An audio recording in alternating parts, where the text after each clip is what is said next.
And you're going to have a lot of fun with a wire brush scouring this impossibly fine sand out of all of his joints. In fact, as he moves with this like coarse scratching sound from Hey, all of his moving plates. hey, Seeker, can you make that sand not being scrappy? Yeah, and Seeker goes over and starts prestidigitationing Scrappy. Get that soil out of there. I'm gonna pat Scrappy on the head and say, good boy. Alright, so we found one way down, but I don't think we want to take it. I think it's at least worth inspecting our other option first. Yeah, let's go check that scrap heap. Gus, very notably, after you guys fish Scrappy out of the well with your rope, the drumming sound fades. You stop feeling the bass coming up from the earth beneath you. I think there was maybe some kind of crushing. Is Scrappy look dented at all? Where like maybe something tried to crush him? No. Okay. Hey, Seeker, and I'll pull one of my drewed off stone coins out of my pouch. I'll scratch a quick sigil into the back of it, and I'll drop it down the well. And if we don't find a way in like half an hour, locate object that, and we'll see how deep it is. Sounds like a plan. And Seeker on the way over says to Gus, I was thinking it was some sort of golem checking out on it. I mean, we know this is an artificer's laboratory. Golems are gross. It was a rhythmic. Scrappy's a golem. That's racist. Scrappy is a steel defender. Which I'm assuming is a subsect of the academic discipline of golemology. Nope. Golemancy. He's a construct. No, he's not a construct. Yeah. Which is there like a difference between just a straight construct There is and a an golem? incredibly important Yes. difference, yes. All golems are constructs, not all constructs are golems. Any more questions, Gus? I mean, listen, I didn't go to your fancy school, Alexander, but I think that's horseshit. Look, I feel like you probably got out ahead of me. Like, do you know how much college debt I have? Where's your next destination? There's a Scrap barn yard? that's functioning as a scrapyard, I think. Yeah. Heading over this way, this barn looks like it was constructed a very long time ago for use as a barn, maybe when this was used as farmland. But now the structure just seems to house junk piles. The piles are somewhat sorted by material, like there's wood scraps and things in one area. There's an area that it looks like a compost heap, like rotting plant matter and such. There's an area for scrap metal, a lot of broken machinery or twisted parts of wagons or things. And there's a part that looks like stone piled up as though from a quarry, cut in all different manners of ways. Broken furniture and things as well. This is the kind of place that most people would just think it has no purpose. It's just a pile of refuse. But Alex, being an artificer, can see the possibility space of having all this material. You think spending a day or two scrounging around in here, scavenging for resources would be time well spent, depending on what your task is. Does this have a floor, or is it just Just ground? the bare earth underneath. And it looks like it could be somewhat dangerous if you're actually picking through it, because you've got piles of stones stacked up and sharp, rusty edges of places. Can I attempt to investigate for any like secret entrances that are maybe covered up by some of this stuff? Oh yeah, go ahead and give me an investigation check. Go ahead and grab a cigarette, and I'll aid you. All right. There we go. That is a incredibly high number. 31. Not being able to move the stone or the compost heap out of the way, but you can fairly easily survey the areas where there are wood and branches, broken pieces of furniture, and the scrap metal section. It looks as though the ground here is uniform earth. It doesn't look like there's any any openable doors going into the floor. There also does not seem to be any recesses in the walls that don't correlate with the outside. The barn is not smaller on the inside than it is on the out, implying no secret rooms to be found. There was a loft level at one point, but it has long since collapsed. So I guess it's just the house then. It's the house or attempting to brave that well. Yeah. Do we have some way of... I know how the spell water breathing works, but your artificer method of that, is it just providing air, or... No, it's just water. It's the same. Okay. Got it. Okay. So, it makes a splash, right? Okay, so I've all... I think we Okay. should check the house, and then if we don't find a way in the house, let's locate object on that coin and see how deep it went. Approaching the house? I don't know we're gonna get much out of the house, honestly. There might this might be a lot more complicated than we're making it. I feel maybe the with the sand may not actually be sand. I just had a thought. But it is definitely an intentionally placed hostile trap, which means it's probably not the best way to get in there. Fair enough. It's the best spell in the game, and nobody ever casts it. It's wonderful. So we're approaching the house? Wheel or I think woe? so, yeah. I guess. I always feel bad when people cast that spell in my games, because I always think of a reason to say wheel and woe.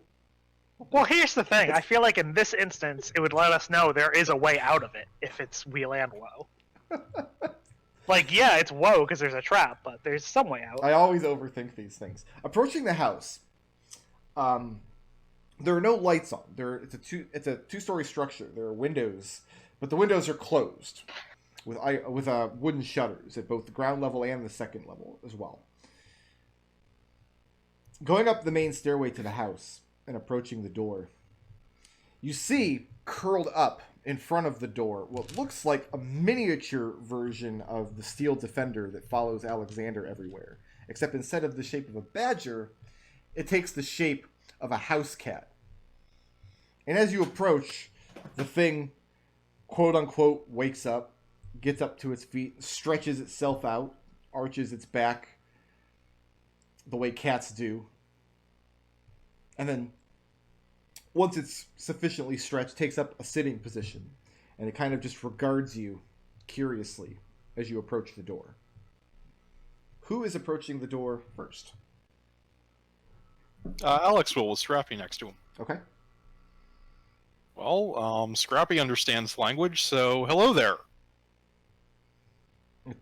Talking to the The cat. cat. Yeah. The cat cocks its head to one side and then makes a motion as though it's grooming its paw with its tongue, even though it's a steel defender, and that's preposterous. We hear sandpaper noise. It seems very disinterested in your presence. So yeah, cat. Are there multiple entrances to this house, or is this the only one? Oh, assuredly. This is just the main front door. It's a double door, and there's a large iron knocker on it. But instead of being fashioned like a face or a devil or a gargoyle, it's fashioned in what you understand to be kind of the sigil of House Stormling, which is a thundercloud with 3 lightning bolts scratching through it. Let's go around to the back. Circling around to the left or the right side? The left takes you closer to the barn, the right takes you closer to the well house. The right. Coming around the right-hand side, there's no entrances on that side of the house. The first thing you notice is that after you guys have left the front stairs, the cat has fallen in behind you and is just kind of following you at a distance. Coming around the back of the house, you see what must be a servant's entrance. There looks to be 2. One going into the house proper, into what you imagine to be a stores or a kitchen area, and then a cellar doors just next to the kitchen entrance, which seem to go downstairs into a basement level. Man, I wanted to look for a cellar door when we first got in here. I thought, no, that'd be stupid. So I yeah. then? those cellar doors and check for magic or traps. Okay, and there's abjuration magic on the cellar doors. You imagine they're locked with an arcane lock the same way that the gates were. Want me to suppress that and let's pop our way in, or Do I also sense the same magic on the door to the house? Yes.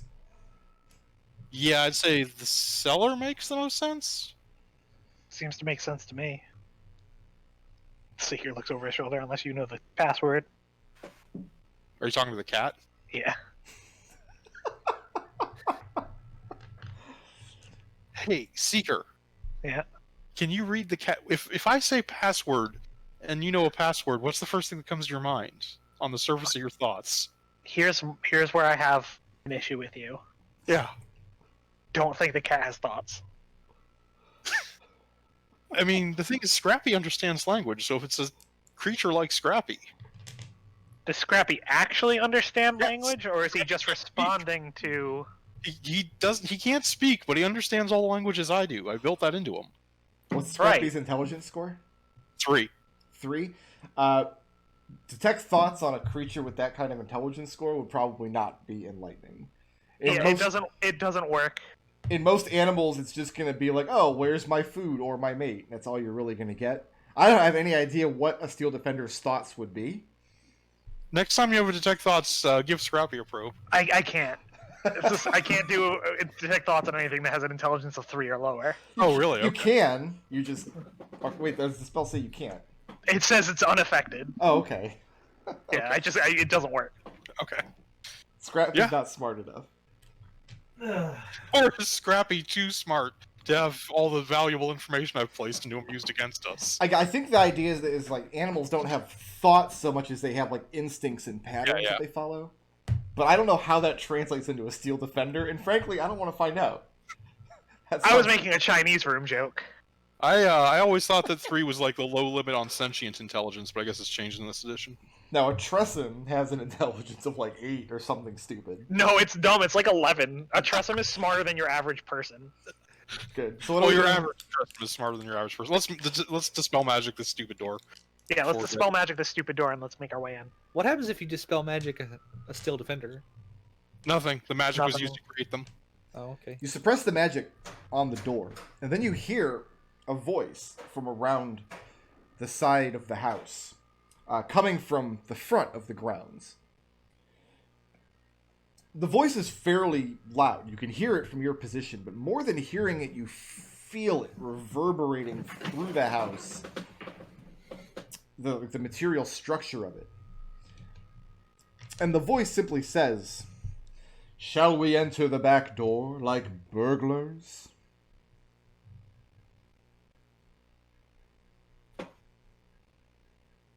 Yes. Do I panic Yes. our business? I'll go talk to the voice. So you're abandoning the cellar door and going back to the front of the house? I'm curious.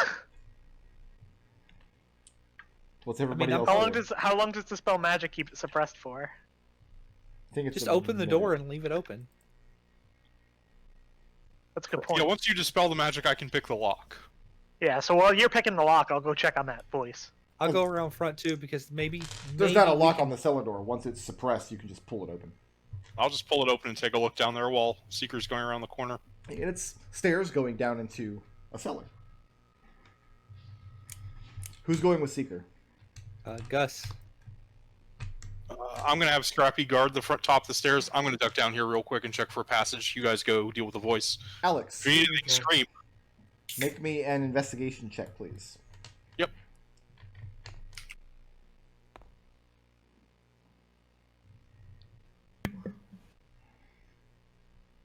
How do we do? 24. It's cold down in the earth. Not like supernaturally cold, just we're in winter and you're going underground. And it's a storage area for foodstuffs. Lots of carcasses hanging here, lots of meats. But you go along one area and you do find a side door in the stone but opening it up reveals a wine cellar with a fairly expansive collection. But spending a few minutes going along the walls and searching for entrances or discrepancies in the stone or mechanisms, you don't come up with anything. Okay. So it was Seeker and Gus and Scrappy going around to the front? Scrappy's staying at the top of the stairs. Oh, guarding me at the top. Yeah. Connor will go to the front. What about Lucius? Lucius will go to the front. So everybody's just leaving Alex alone in the cellar. He's I got told it. him if anything bad happens, scream. I think I've seen this movie before. We trust Alex. Going around to the front. Nothing. It seems exactly the same as when you left it. Hello? You call out hello, and nobody responds. Who would like to go in the front door? Where are you saying this from? You're still down in front of the house, or have you actually climbed up the steps to the door? I mean, Seeker assumed the door talked to them, so he's walking up to the door. Okay. You walk up to the door, and it's just how you left it.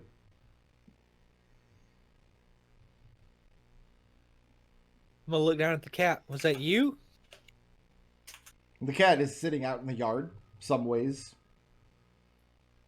looking up at you guys. No, the voice did not come from the cat. Seeker just says, we're looking to rescue someone who we think is trapped downstairs. You speak to the door, and it doesn't answer. Seeker just shrugs and decides to wait for Alex to find out if they're popping this door next, or if the way down is in the cellar.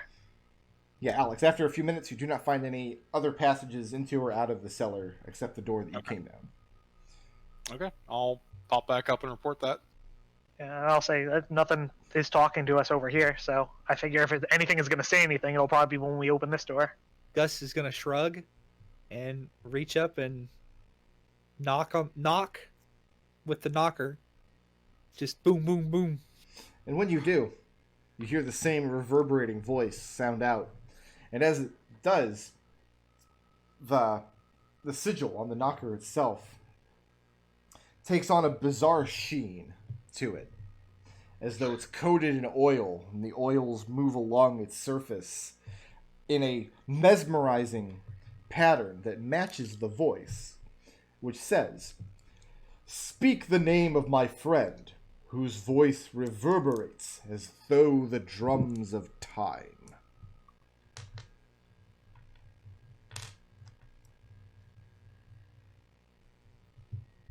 A clock? That's your answer? You say a clock? And Seeker just shrugs. I don't know. Looks over at Alex. What do you think? That sounds like a friend to a house. Artificers love clocks. Seeker still stuck on this, maybe he got locked in a clock dungeon idea that he had last.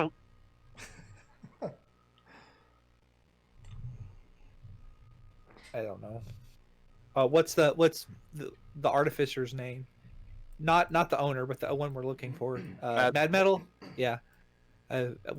Whatever his first name is, Mad Metal is what I'm going to say. Okay. Is that what you guys are going with? That's the answer to the riddle? I mean, Seeker will give it a few shots if that doesn't work. Okay. So, Gus steps forward and answers the riddle. Lang Mad Metal. Then you hear a soft click, and the door opens outward a few inches.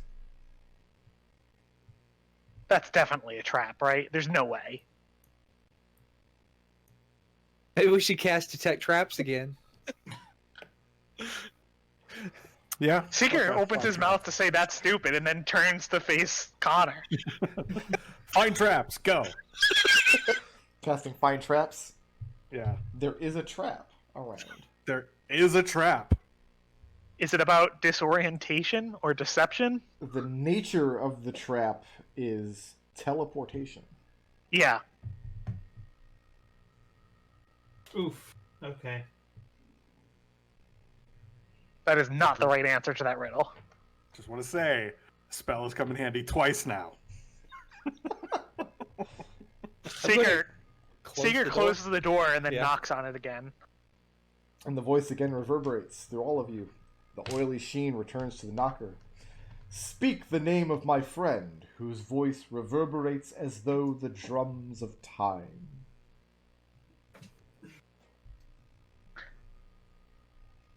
And this time he says a clock. The door clicks softly and opens outward several inches. Yeah. Yeah, and Seeker nods and then closes the door again. Alright. We're gonna need to think this one through a bit. Because we're only gonna get one shot at this, I think. Why don't we just go through the back door? I thought the back door didn't go anywhere. That was the cellar door. Yeah, there's a servant's entrance around back, too. Oh. Are there any windows on the ground floor? Yes, they're closed with wooden shutters. I mean, we have crowbar. Okay. You go around shattering windows. I mean, it's either that or get teleported out, right? What kind of voice reverberates? The Echo? drums of time? Yeah, I'm still kind of thought on a clock, just because, like, the pendulum knocks out the time. You said that there was a regular thrumming when Scrappy fell into the well. Yes. Maybe that's got something to do with it. I mean, I have two ideas of how to get into this house. Both of them are destructive, so, it's on y'all. Like, we can go with me as a plan B.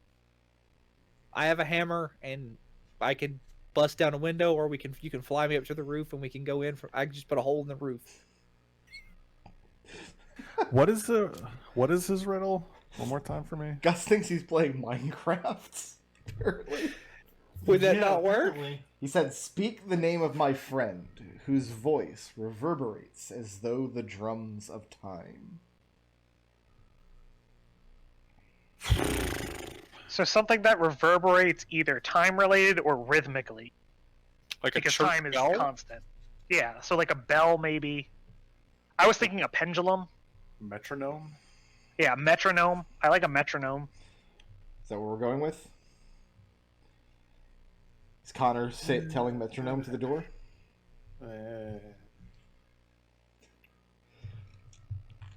Need a little button Wait. on the table and I just push it and it plays the Jeopardy music. I can make you that button. Does the High Church of Osprem have a large bell that plays regularly? No. There is no bell hour. tower at the temple.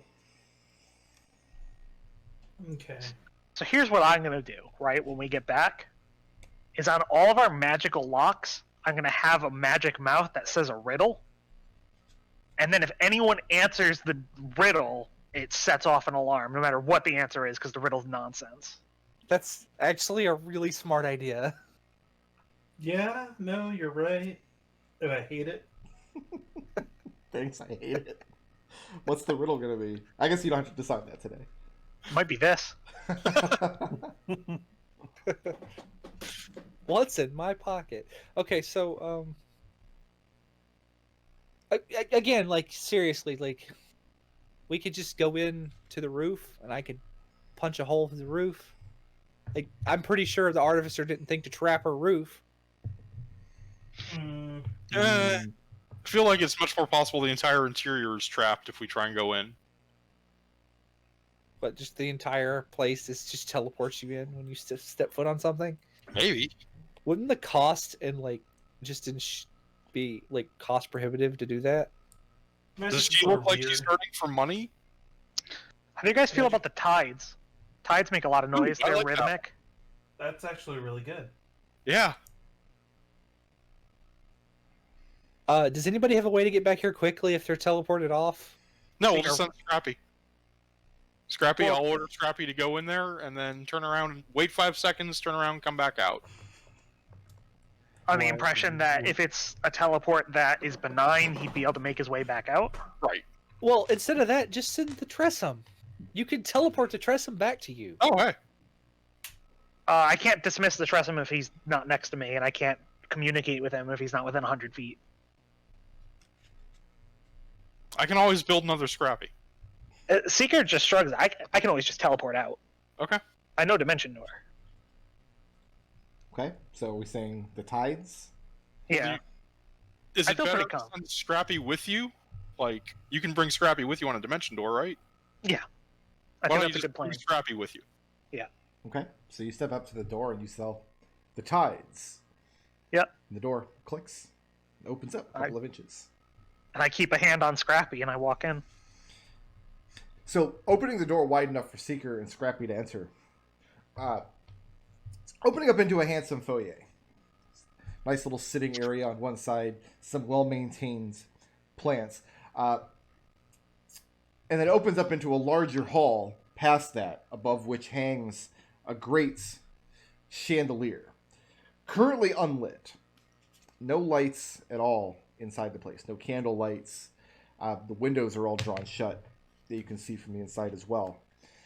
As soon as Seeker and Scrappy step through the plane of the door, they do not enter the foyer, and you do not see them in there, and you do not know where they went. I say we give him 5 seconds, and if it doesn't teleport out, we go in after him. Scrappy's orders were to go in, wait 5 seconds, and come back. And after 5 seconds, he does not.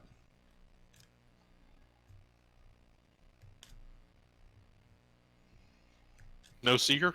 From where I am, Brick, can I cast Ascending? Yeah, you can go ahead and expend the spell slot. Yeah, I would be expending the spell slot, attempting to contact, whatchamacallit, Alex. Okay.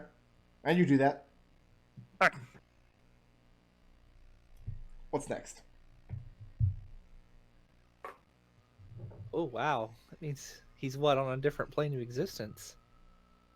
I don't know, but You try to cast Locate Creature, but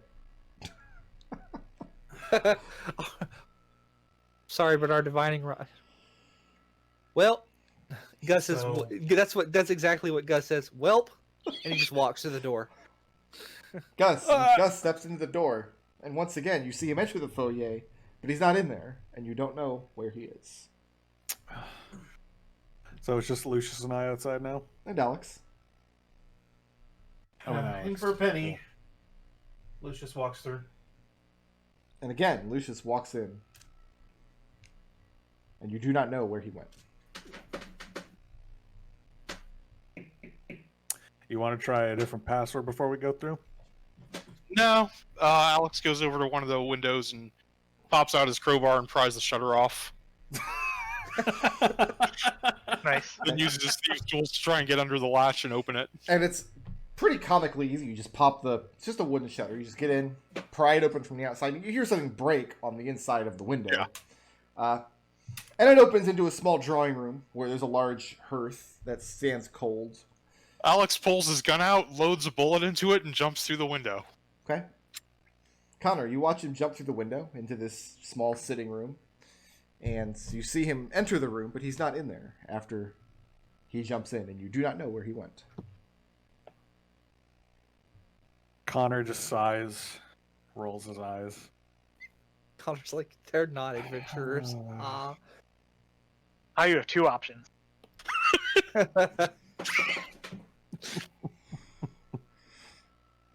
Pull out my bow, Mm-hmm. go through the door. Go through the door. Seeker. Yeah. You and Scrappy enter the door. Here's what happens from your perspective. So you go through, and you step out into the back of the house, as though you had just stepped out the back door from the servants' quarters. After you do that, Scrappy immediately turns around and tries to reopen the door from his side, except now it's closed. So now he's just kind of pawing against it, unable to go through. Mm-hmm. You begin casting your sending spell, but before you can get it off, several of your other comrades come through the door. First Gus, then Lucius right behind him. And then Alex falls through a closed window some 10 feet off to your left. And then a moment later, Connor emerges through the back door behind you. So you can go ahead and not spend that sending spell. Yeah. Seeker just shrugs and says, I'm going to test some more words. I like time. Let's go with time. I'm going to do a clock. So the goal is to go back and answer the riddle with time, and then clock and... No, it's clock first. Time Okay. is asinine. That's not the end. So the name of his friend, whose voice reverberates as though the drums of time, is in fact time. So the answer to the riddle is contained in the riddle. No, that's why I say clock. No, That's why I it's said it's clock. not time. And when Not you tell time. clock and test the door, you end up outside the servants' exit around It's the not back. clock. You guys have any other good ideas? No, I surely don't. I like the tides. I like clock. My friend. In what context is that? Yeah, is it a doors friend? Is it a friend to the house? A friend to the woman? A friend of artificers?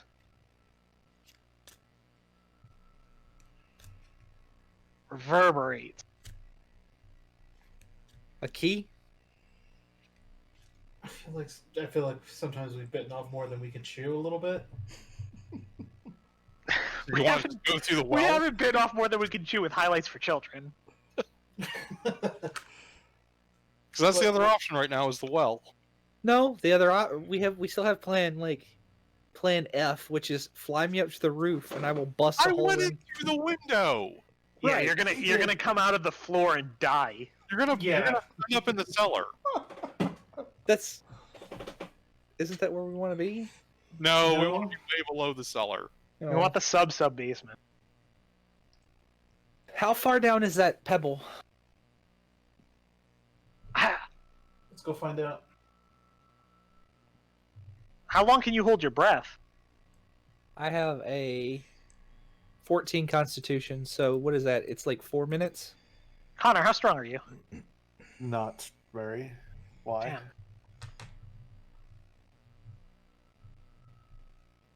Scrappy's pretty strong. Could Scrappy pull Gus out of that well if he needed to? I'm sure he could if we had a rope tied to him and he just went in the other direction. Scrappy's got a strength of 14 and athletics of +7. Maybe we let Gus hold his breath, go down in there, get a good look, then pull him back up. Oh, can you imagine the sand after that? I'll clean him up like I did Scrappy. It'll be fine. I think we should give him earplugs and probably a nose plug. That's Do I- smart. Do I need to take my armor off for this? Yes. No. Probably. Yes. Wait, I can hold my breath just as long as you can. Send me down. Okay. You're easier to carry. Exactly. And I will take my armor off for this because I don't want all that sand under my armor. So you stuff your ears and nose with wax? Yep. Tie a rope around yourself? Tie yourself All up right. with As soon scrubby? as. Yep. With what standing Alright. orders up top? Like, under what conditions are they supposed to draw you back up? Pull me back out after 3.5 minutes. It's 4 minutes that I can hold my breath with 14 con, right? Tug on the rope if you want us to draw you up first. Yep. Okay. What is the question? Like, what is the when you send a sending? What is the time limit on sending a reply? I don't think it's listed. I don't think there was. I think we had this discussion in a previous Yeah. campaign, and we, like, reasonably within 1 day, we said. Yeah, that's what I've always thought. Is it's either 1 day or until you get another sending. But I There you don't. go. I don't think there is another. It's like an actual time limit. There you go. But I'd have to speak to respond to a sending, which means opening my mouth. Right. Yeah, I think you dragging, like, just tugging on the rope, we can Yeah, bring you back up and ask you. And Alex does his best to swan dive off the edge of the well and starts swimming downward. Okay. How many ropes do we have tied together here? So you can Okay. breathe for a number of minutes equal to 1 plus your Constitution Oh, okay. modifier. Oh, well, that's 2 minutes then. So yeah, 1.5 minutes. Pull me up. 1 plus your I thought your Constitution modifier was 2. No, it's +1. My bad. You're not nearly. I'm not that good. I would like to see any of you to hold your breath for 2 minutes. Well, sure, but I also can't cast magic. Alex, Mhm. you descend beneath the sands, and those of you up top can hear the thrumming. Thum, thum, thum. But again, you feel it in your feet and your legs, and if you're actually physically touching the well at the time, through your body as well. Alex, for you, it's pervasive. Sinking into this sand is such a bizarre feeling because it's definitely not liquid. You immediately feel the abrasiveness in all of just the areas and folds of your body. The little crevices behind your ears and all the places in between your fingers, and you're sure you're going to be scrubbing sand for your next, 8 baths at least. I'm assuming your eyes are closed? Yeah, eyes are closed, mouth is closed, I have wax in my ears and my nose. Okay. You have some control over how high and low you are. You are sinking steadily. The sand is extremely fine, and as you drop into it, it kind of does have the viscosity of water. But once you're submerged into it, it kind of holds you fast. So you are moving down slowly, but you're not sinking as though through water. If I can't swim, can I grab onto the bricks at the edge of on the well and climb? Like the masonry? You mean up and out of the well itself? No, down into the well. Can I climb the inside edge of the well instead of swimming then, if I can't? Oh, absolutely. Yes, you can move yourself up and down in that method. And it's very unpleasant feeling the stone of the well worn away it is by years of exposure to this sand. But in one part, you feel 2 large protrusions poking outward from the well. Putting together the shape of the hooded creature over the well, whose arms reach around its circumference, you imagine this would be at about the level of its feet poking out. And in between its 2 feet, you feel something smooth along the inside ring of the well, rather than the stone. Impossibly smooth, because it's being scoured constantly by this sand. And as you run your fingers along it, you can feel writing etched into it. Can I stop my descent and spend my time trying to figure out what this writing is? What languages do you speak? I speak Gnomish, Deep Speech, Common, and Undercommon. Give me an intelligence check. Mm-hmm. Do you have anything that would synergize with you being able to read characters with just your fingertips? Anything at all? I don't think so. Because that is typically not a skill people have. Yep. Just give me a raw intelligence check then. Yeah, let's make that intelligence that's an 11, but I'm going to make it a 16. 16?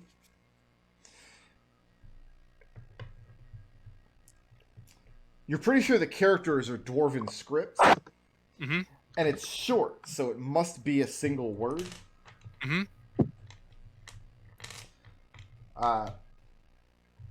The first character feels like a C. Let's see, a 16. You can't be certain. Mm-hmm. But you're pretty sure the word is a proper name and not a common object. It starts with CR and contains 2 S's. How many characters long is it? 7. All of them are unique except the 2 S's, and after that time, that's when your companions start pulling you up and out.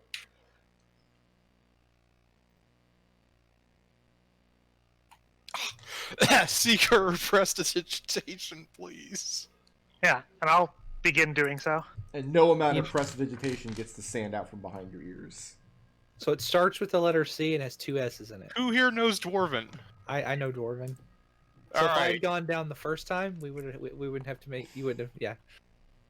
I don't think you want to do this. I don't want to do it again, but I don't want to put you through it. Can you please? And I'll go into my pack and pull out some wood and a carving tool. Carve every letter other than C, R, S, and S into this, and let me memorize them, Dwarven.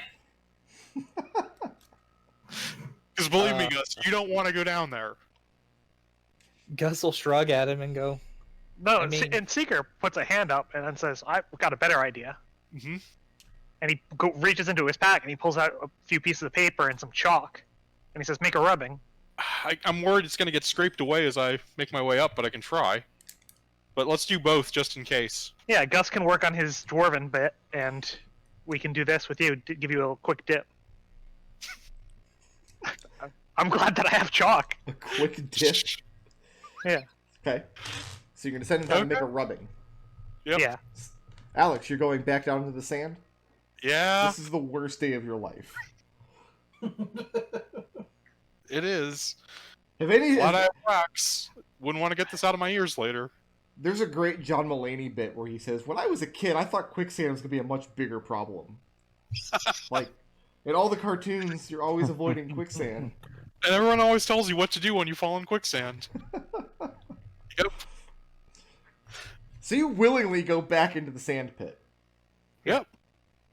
And you do what you can to press the parchment up against the side and make a rubbing with the chalk. And it's difficult work, because as you do, you're pushing layers of sand into the paper. Give me a Right. dexterity check. I Sure. will allow you to apply sleight of hand to this if you're trained. I pick up sleight of hand? No, I don't think I did. Nope. That's still a 19. Okay. So when you get back out, the paper is torn and ripped in places where the chalk has pressed this abrasive sand into it. But the rubbing, after analyzing it for a moment, is fairly legible. And you're like 80 to 90% certain it's the word Croesus. That sounds like a friend. think that's a password then? I think it's worth a shot. I'm not going back down there again until we try it. But first, I'm going to lay here for a minute. There. Is that something I can make a history check on to see if I recognize it? I mean, you don't know anybody named Croesus. Yeah.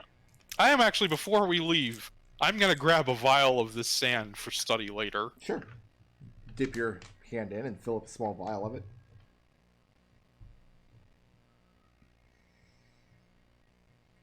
What's next? Go try the Go, door. Let's try, Yeah, let's go try that word. Croesus. This seems like the kind of dumb shit that somebody who just read Dune might put in a D&D game. So, go back to the front door. Hey, at least you read the Dune. That meant that the sand wasn't coarse and rough. It gets Did get everywhere. Oh, It does get everywhere. that movie's so good. I also took off my boots, by the way, so... Speak the name of my friend, whose voice reverberates as though the drums of time. Croesus? And you hear the door click and open up And a I few go inches. However, this time, it's the other side of the door that opens up. The hinge side opens towards you. Oh, that's some bullshit. I look at Alex. I say, "You didn't notice that? What kind of artificer are you?" A very, very abrased one right now. he's been scoured. You're a wizard. People use sand to clean themselves. Not that sand. And looking in the door, you see the same foyer as before. Only this time you're looking in the left-hand side of the door instead of the right-hand side. Yeah, let's go in. Yep, same procedure as before. Scrappy and Seeker first. Okay.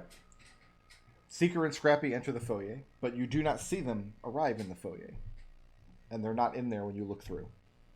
Does Scrappy return 5 seconds later? He does not. I guess I'll go through. Wait.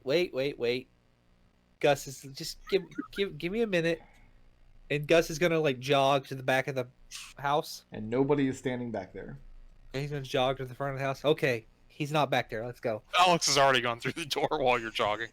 By the time, Nobody's remaining. By the time Gus gets back, everybody else Yeah, has but- gone through, and the cat's just Yeah, sitting he- there on the porch. Gus looks at the Lucius, cat. Yeah, Lucius went through as soon as Gustavus ran around the house. Okay. Connor would wait for Gus. Then Connor and the cat are waiting for you when you come back around.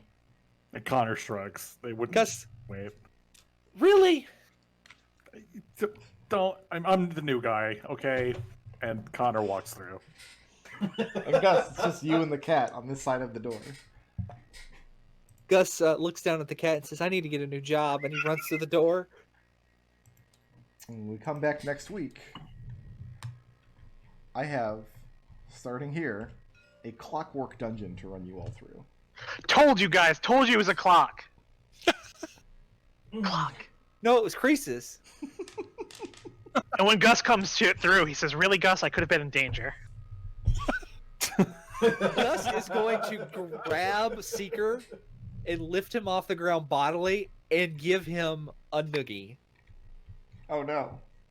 So, as you guys come through, you're in this entrance area, and you hear clockwork all around you. Gears turning, springs reverberating, clicking and clacking and ticking and talking, and behind you is just a solid bare wall. And there is no door back out. Excellent. That's fun. And that's where we will call it for the week. So I'm going to... Gus, don't forget you have the gift of alacrity cast on you. Okay. It lasts 8 hours. Is that for all checks? It's just initiative. Well, I mean, it's not like the first initiative check. It's each of them. Yeah, this is for the duration. The duration's 8 hours, so. Yeah. Such a precious gift. No, that's a rad thing, actually. So I had 2 different ways for you guys to learn the portal key to go to Sigil. Yeah. So you mentioned. We're not going to do either of those. We're going to do this third thing that we thought of. Yeah. And then let's wrap our way back around and go back to door number 2. Well, it's like, you know, you finish Mass Effect, and you got to go back and play through the Renegade path, right? So Right. Yeah. Oh, yeah, absolutely. You got to do both. You gotta go around the corner and kill everyone. I'm going to set up a quick straw poll here. And then I want to take a 2-minute break while you guys start thinking about your blitz for the week. Alright. If I can type. Alright, I'll be back in 2 minutes. You guys figure out who you want to award stuff to. Alright. Party goals. I'm going to say Lucius for getting us a meeting with the High Priest of Osprem and getting us the ultimately led us to get the entryway into. I think that sounds good to me. Yeah. Alright. Creative.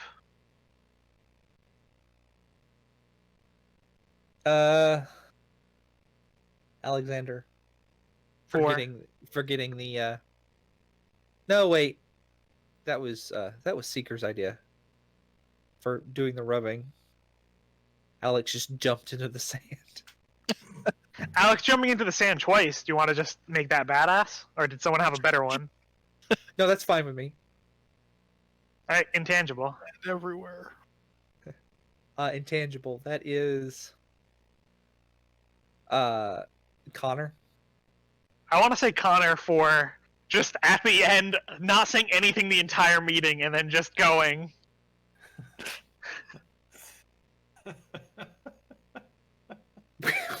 Fine, we will do this thing for you.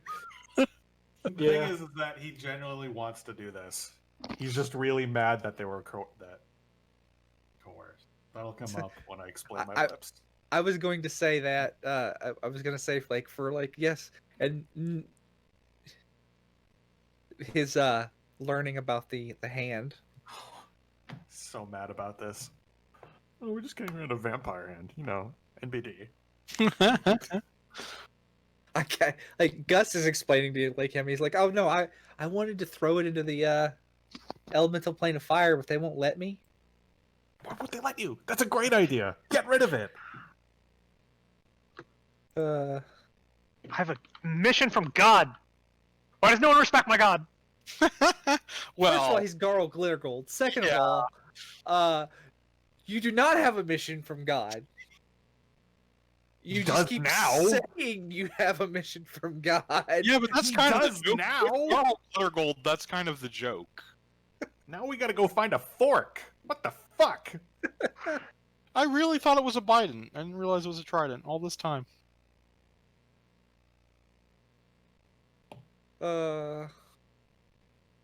Real talk, I always pictured an actual fork. like a dinner fork. Tridents are actual forks. No, I mean like a dinner fork. I It's a know. big fork. Just like a really big watched dinner Flumph, fork. right? Not all of it, no. But I just have always pictured like a. I had a trident for like half the campaign. I know what a trident is, but I'm talking about that specific one. Oh. I just pictured as a giant dinner fork.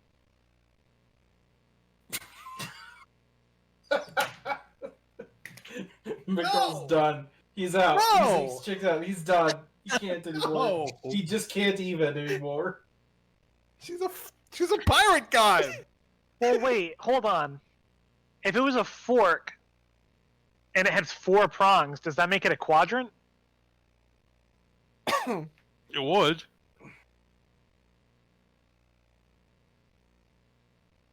I think McDohl just pulled this random ass stupid god out of a hat and it's suddenly become like the entire cosmos turns around this fucking shitty goddess. You just It was say Brick's Osprem suggestion. is a shitty goddess. I mean, I can now because I'm not Razu anymore. He's not the one with the mission. He can say whatever he wants. You just want to jump on that religion bomb, don't you? So You just throw yourself onto it. very early in the first campaign, I ran an adapted first edition adventure because I wanted practice in adapting old edition stuff to 5th edition. I wanted to see how the transition goes. Turns out it's actually very easy from any previous edition, really. But the adventure I chose was called The Assassin's Knot, and it has the Temple of Osprem in it, and it has this bizarre thing where you can meet with the High Priest, and he charges for his spells, but he decides what he's going to charge by spinning a big wheel in his bedroom that has all the different spell prices on it. I remember this. Yeah. And Does it's, he also turn out to be an assassin? yes. Yes. I thought that was a thing that we made. No, it was a Greyhawk, first edition Greyhawk adventure, and it uses Osprem and Zerbo as the gods that it mentions, who are just like these tiny, just regional gods for that area of Greyhawk. So just early on, it's like, oh, I guess this one god has been established in the lore, and then we just keep going back to that well. We have established more Osprem lore than any campaign ever has, Yeah, including no kidding. Wizards of the Coast themselves. Gary Gygax would be like, all right, guys, chill. They're going a little overboard on the world building here. Not enough spectral mummies. Part of that's my fault, just because I don't often explore the aspects of religion in D&D games. And if I do have like a cleric player character, I'm just like, whatever you say your god is, that's fine. It's just not an area of world building I'm super interested in developing. So yeah, I just Surprise! whatever stupid god happens to be on top of the pile. Just Osprem every time. I don't know, Gargoyle Girl's been getting a little bit of love. I feel like Nowhere Gargoyle Girl is a near bit... as much as Osprem. I'm telling you. Second campaign, we did quite a lot with Bahamut, as I recall. Yeah, I was just about to bring up Bahamut. Yeah. Liberation was an adherent of Amaterasu. Yeah. That's kind of it. No, Mahogany had fucking god issues with his god, Oh, that's right, Lou. which never got resolved as far as I remember. And then he also got some weird god magic, which can't have been any kind of good. So I don't think you can ever actually resolve an issue you have with a god. But keeping in mind that most of my opinions and outlook on D&D religions come from Planescape, where they're not gods, they're powers. So you're thinking of them in a very different way than like a typical D&D cleric would think of his god. Without spoiling anything for the next setting that we're going to be running in our next campaign, which I'm already working on because I'm a madman, I'm putting a lot more thought into the religious aspect of it, and hopefully can get better at doing that rather than just having this very blasé, who cares attitude towards what is probably the most important aspect of a character's life, really. Like, literally everything my character can do comes from this supernatural power that the DM does not give a shit about. When all else fails, go to Osprem. Right. Osprem Osprem will not be in the next campaign in any No. in any regard. That's what you think. Take that as a challenge, son. The funny thing is that all of the other players now, except I think for Destil, has had to do something for Osprem or worshipped Osprem. No, I at this haven't. point. Treble hasn't. Well, no, because Treble was technically Razu's slave. So Birdie was kind of working in the service of Osprem. What I I'm would saying categorize is it like that, but What do you mean? You whipped him to do what you wanted him to do in every session. That seems pretty conclusive. You whipped him, as I recall, with like a magic whip given to you by Osprem. I mean, I can't deny that. So, anyway, Wendy stopped letting me do that. I am kind of glad we did do this with like Osprem and not something like Garl Glittergold, because Garl Glittergold like has a lot of lore and stuff available that I would have to learn if I was going to incorporate it as a major thing in the campaign. Osprem is just like a footnote. As far as I can tell, not anymore. Osprem and Zerbo existed in that one adventure. Like, I don't even think she's mentioned in the 5th edition Player's Handbook under the Greyhawk deities. No. Check the Greyhawk wiki. That's probably the only place on the internet I've ever seen Osprem material, and it lists her alignment as lawful neutral, and I'm like, cool, so I can have like this weird aquatic dungeon area on Mechanos? That'll be fun. I bet if you put Osprem into Google now, like it returns Flumphscape. I would not be surprised, yeah. I have to try that now. I feel like that doesn't do a very good job of picking up videos. But Our SEO is real bad. yeah, I think it wouldn't do a good job unless we like had some way to actually push that. Oh, no, I just tried it. There is actually official artwork of Osprem called the Sea Princess, apparently, on, what is this? The Rithii Wiki? I don't even know what that is. Might be some homebrew campaign, like... wiki. That's the same art from the Greyhawk wiki that I was This seeing. is the same information as the Greyhawk Wiki. Like, her... Yeah, this is where it even says she has a realm in Mechanos and also dwells on the elemental plane of water. Knowing how many books Wizards of the Coast has put out about Greyhawk and gods, here's the full list. The Living Greyhawk Gazetter. The Assassin's Knot. Complete Divine, and From the Ashes. That's it. That's it. No more. All she Only does. 4 mentions.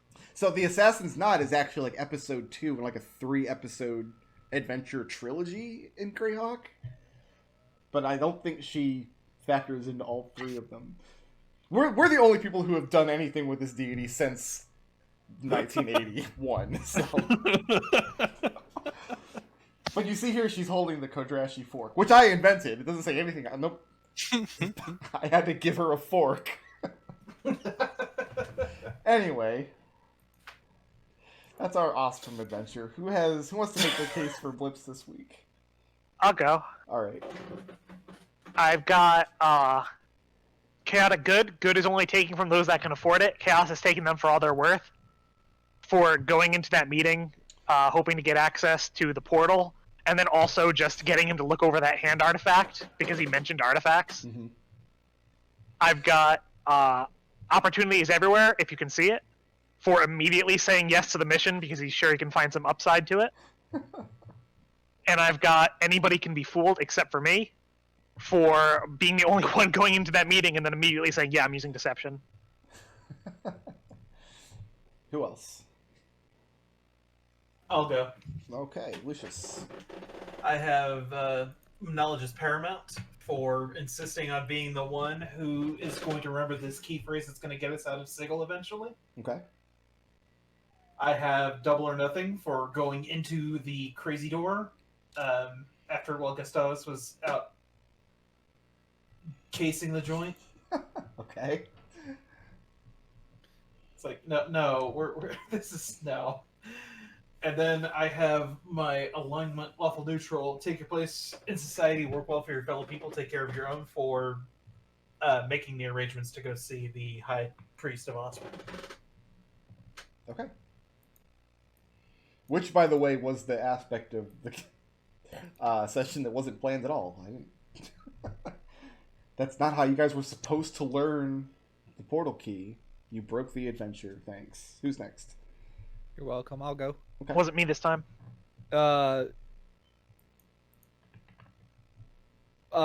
Ideal. My companions are my support structure, and I must do what I can to protect them from themselves. For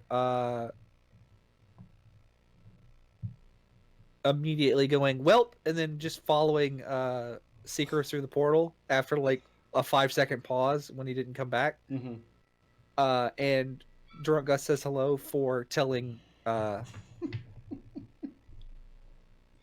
telling Connor about the hand offhandedly while we were out drinking and having dinner. But did you say hello? Yeah. Okay. It was a very nice. It was a very nice date. Anyway, it was weird though because he was just like hello, and I'm like, yeah, we've been talking for 20 minutes. And the video. Okay. Dead. Who's next? Killed me.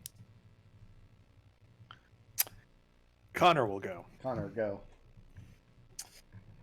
Neutral good. Good acts exist beyond the realms of order and chaos for agreeing to help the High Priest get the trident, even though he's very pissed off that he charmed Seeker into doing it. Ideals, I must warn everyone of the very real dangers of Fae and Fiends and Fae and Undead and Fae and other monsters.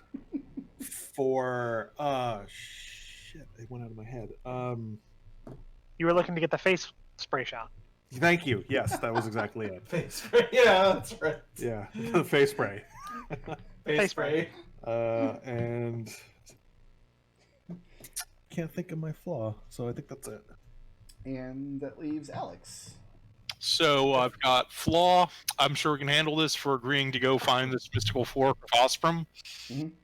And I've got Alignment, Lawful Neutral, always being willing to take the law into your own hands, but no further, for dissuading his party members from stealing the manifest, the ship's manifest. Okay. And we award, excuse me, 1 blip for the most creative solution to a problem this session. Oh, I took that for the rubbing idea. Always for rubbing with you. Uh-huh. You know me. Gross. And who furthered the party's goals the most? We gave that to Lucius for getting us the interview. And who was the badass? We gave that to Alex for diving into that well twice. And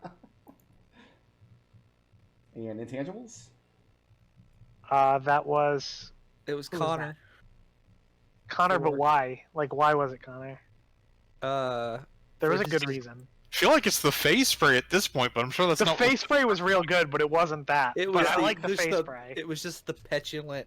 Fine, I'll do this.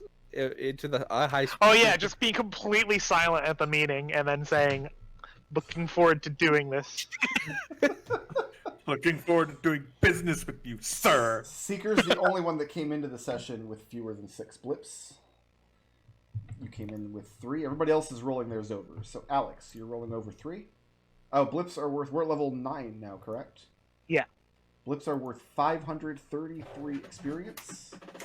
I'll probably be rolling over more than 3, but It's funny because they actually go up next level, then they go down again for a couple levels. It's weird.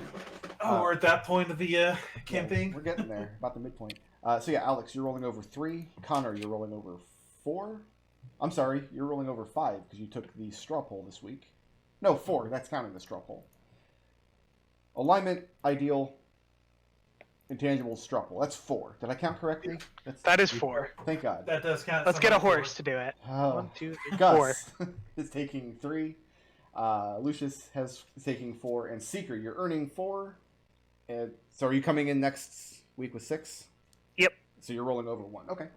Yep. And who is spending theirs this week? So I know how many you guys have. I have to spend 7. So I'll have Well, So are you spending any this week? Hold on, I might be as well. I'm not spending any this week. 5, 30.